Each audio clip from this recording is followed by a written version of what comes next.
Right, మరొక breaking చూస్తున్నాం. కులగణనపై కేంద్రం కీలక నిర్ణయం తీసుకుంది. దేశవ్యాప్తంగా 2 దశల్లో ఈ ప్రక్రియ చేపట్టబోతున్నట్లు ప్రకటించింది.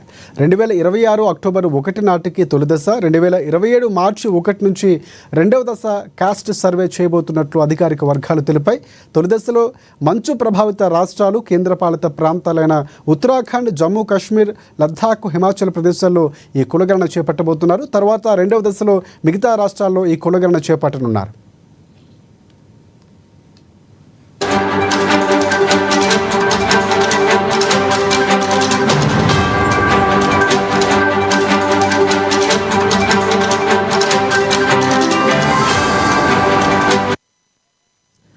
రైట్, మనం బ్రేకింగ్ న్యూస్ చూస్తున్నాం. కులగణనపై కేంద్రం కీలక నిర్ణయం తీసుకుంది. దేశవ్యాప్తంగా 2 దశల్లో ఈ ప్రక్రియ చేపట్టబోతోంది.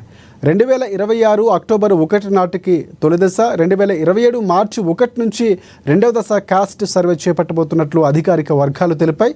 తొలి దశలో మంచు ప్రభావిత రాష్ట్రాలు, కేంద్రపాలిత ప్రాంతాలైన ఉత్తరాఖండ్, జమ్మూ కాశ్మీర్, లద్దాఖ్, హిమాచల్ ప్రదేశ్లో ఈ కులగణన చేపట్టబోతున్నారు. ఇక రెండవ దశలో మిగతా రాష్ట్రాల్లో ఈ కులగణన చేయనున్నారు.